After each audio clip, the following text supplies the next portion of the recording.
Саламатсыздар ма оқушылар? Бүгінгі біздің тақырыбымыз тікбұрышты параллель, текше және оның жазбасы.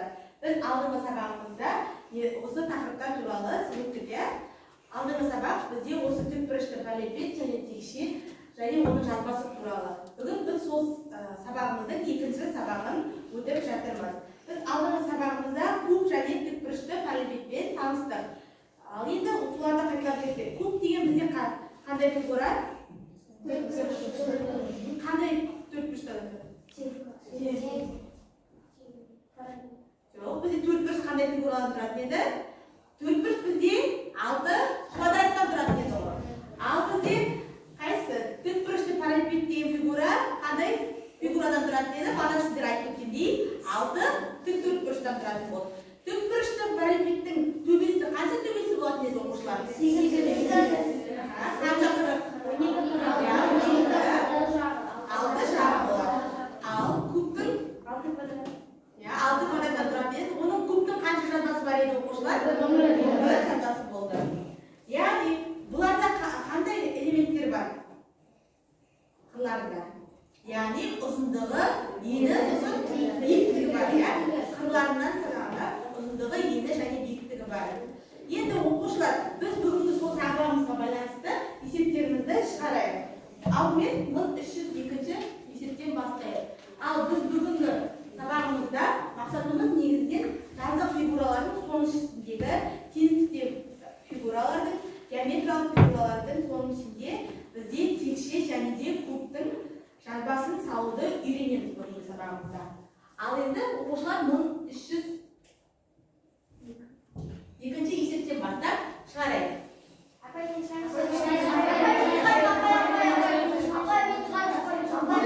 Есептің біріншісіне арайлы шығару. Екіншісіне барлар. Үшіншісіне кім шығарады оқушылар? Үшіншісіне Ернар. Төртіншісіне оқушылар? Аян шығарады. Ал енді қалған оқушылар орнымызда отырып 1302 есепті шығара берейік.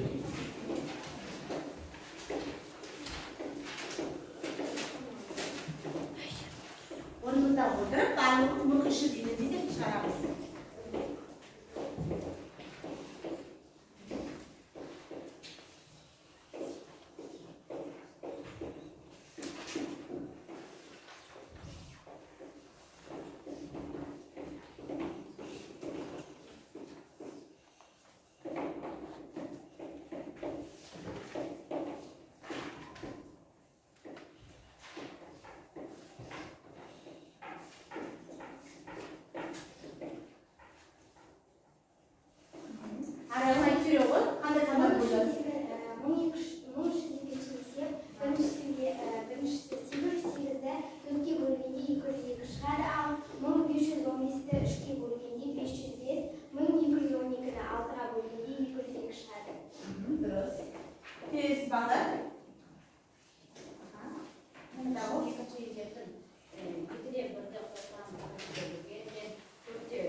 Фарида шығарып кеткен.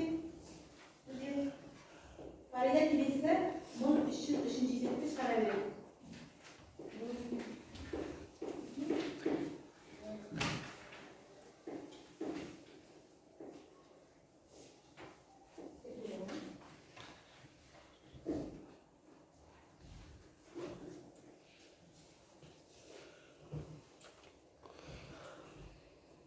Бізде Расулда болған екен, 1303 есепті шығара береді Расул. Болған оқушылар бар ма? Аяғы болыпты.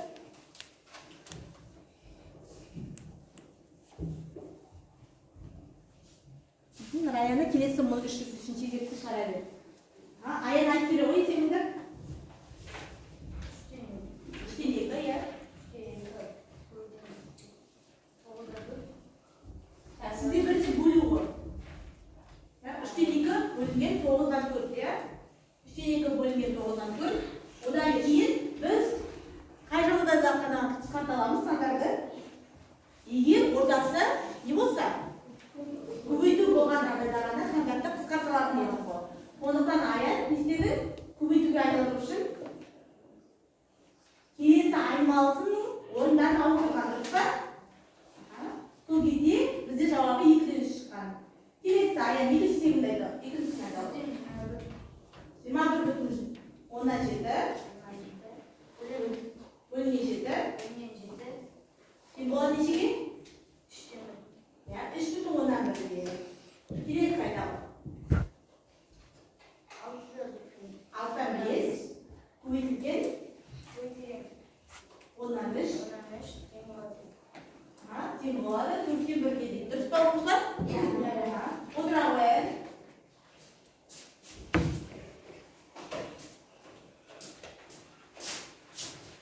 Келесі жаңғыла қояйын.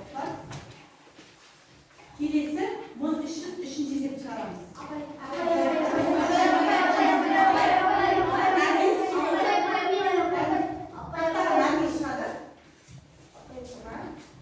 Оқушылар дайын жазылса, наргиз саққан кестелесін.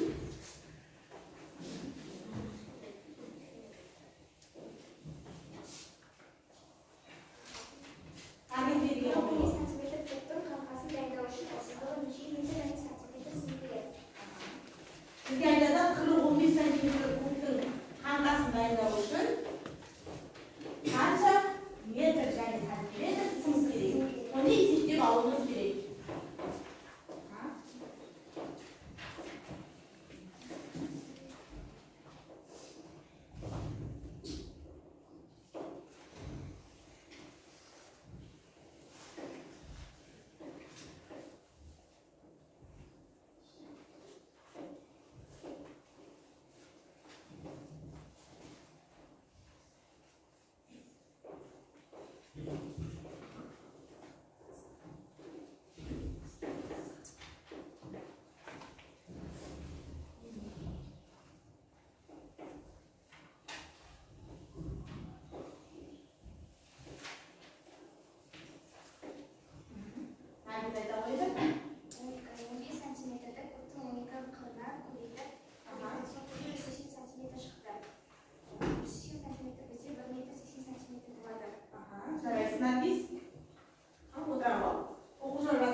Әділетті шартты дұрыс.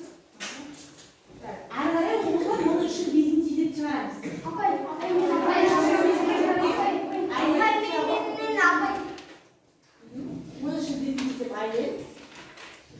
Айден шармақшан бір берген оқу бар. 1305. Көптің мұрияқ периметр 38 сантиметр. Оқу бетінің ауданы табылды. Оқу көлемі табылды. Яғни қазір біз айдынды дискриптор арқылы бағалаймыз. Дискриптормен таныстырып өтейік. Бірінші осы есебінде айден көптің бетінің ауданы яқты, оған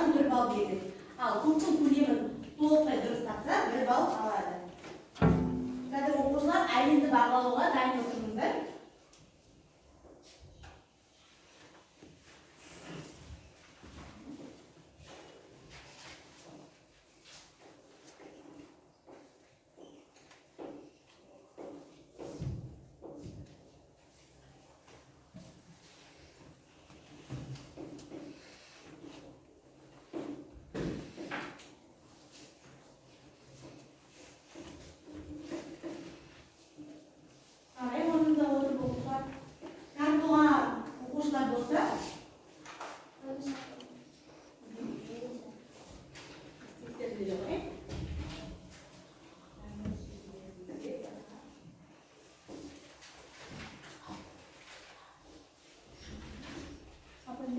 Aziz'e dırış çıkarlar. Rasul dırış çıkarlar. Sağ ol. Halide.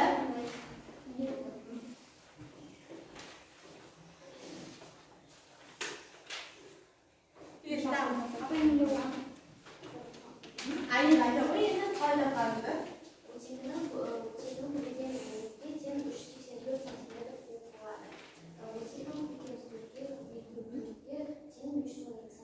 Birinchi nesini topdi? Ko'kning betini oldan topdi. Do'stlar o'quvchilar 324 santimetr shama ya. Ya'ni sen bir jag'ini 12 qirnoq metr orqali topib turibsan. Ha? Kelesisi ikkinchi ko'lak tovushi.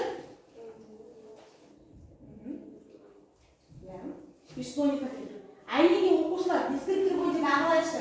Ko'kning betini oldan topadi, 1 ball beramiz-mi? Bir ball. Al ko'kning bo'yini durust topib turma. Durust topib turma? Beramiz 1 ball ayniga? Ayniga undan 2 ball bo'yicha baholanadi. Qani o'tira olamiz. Kelesi esepga o'taylik uni o'quvchilar. Kelesi esep biz ham qisqa degan topshirmani esebi, buni 308-chi esep.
Yani biz kadar Aziz'den bakalım dedik ya.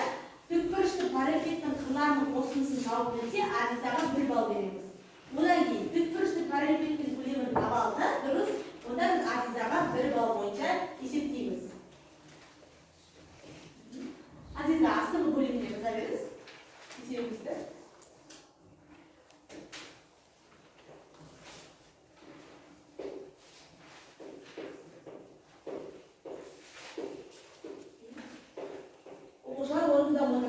Çıkarıp olanları kurtettik, bitirdik. Hatta bezini arası buraya.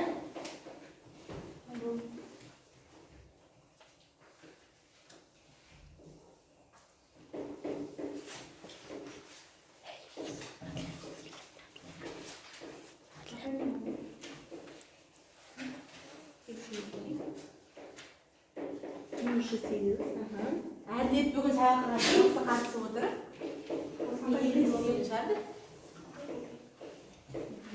Раяна да бүгінгі сабаққа çok жақсы қатысып отыр. Айен. Тағы шығарып болған оқушылар бар? Тамирлан да қатысып отыр екен. Тағы да оқушылар шығарып болған оқушылар бар ма? Оны тұтап отырып.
басып қоймаған ғой. Байқайсыздар ма? Ақылықтан кейін және 9-ның кубынан кейін Азиза бізде кубтың кейін символы қоймаған. Және бұл жерде 1,9-ды ұмытылды көбейтуге. Бірақ жауабы 729 сантиметр куб екен дұрыс тапқан. Енді Азизаны бағалап жіберейік. Тікбұрышты параллельді қырлардың қосындысын тауып білді ме Азиза бізде? Тауып білді, 1 балл береміз. Ал тікбұрышты параллельді көлемін табуы алды ма? Кейбір оқушылар жоқ дейді. Себебі неге? Азиза бана таңбаларды қоюға ұмытып кеткен. Сондықтан Азизаға біз бұяғында екінші балды? Жоқ. Сонда Азизаға біз тек қана 1 балл береміз. Отыраға Азиза.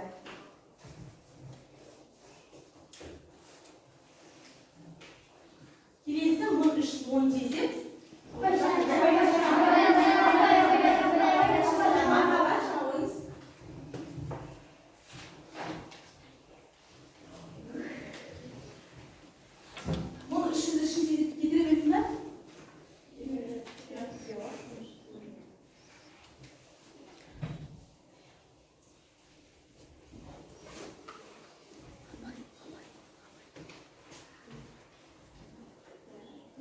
Оқып жүре ғой, беріп кеткен.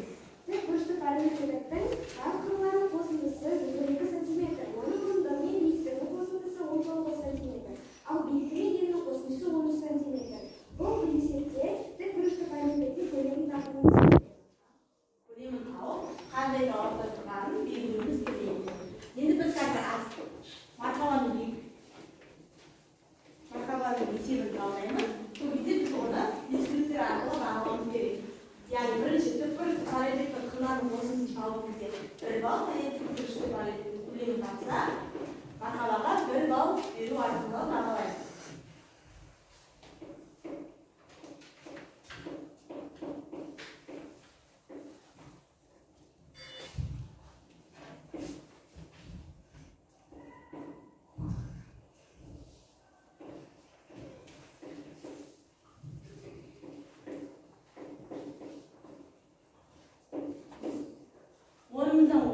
Орындап болған оқушылар бар ма?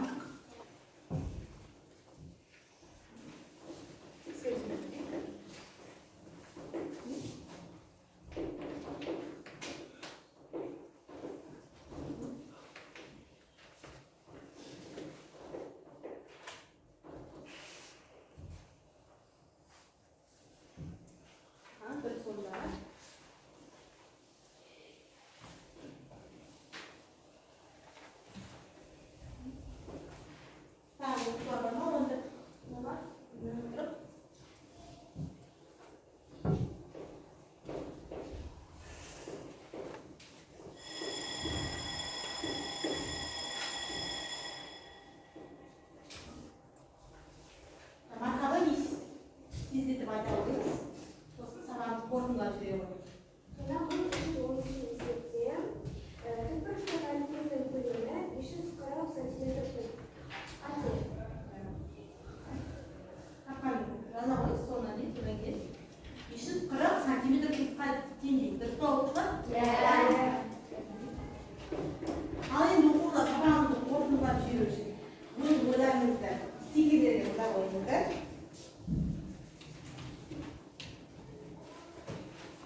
тиісті балалар береміз ал, тікбұрышты парапеттің қылған қосындысын тауып қойды ма? Мархаба. Бір балл. Тікбұрышты парапеттің көлемі тағылды ма? Онда мархаба бізде 2 балл алды. Енді оқушылар үйге тапсырма. Мұз үшін өтін кезекті үйге тапсырма ретінде аласыздар. Және де өздеріңіздің қорытынды ойларыңызды айта отырыңыздар. Мадина айта қойыңыз. Мен бүгінгі сабаққа барлық қатысушыларды түсіндірдім. Жазбаларын түсіндірдім. Бүгінгі сабақ маған қатты ұнады. Тағы да айта қой.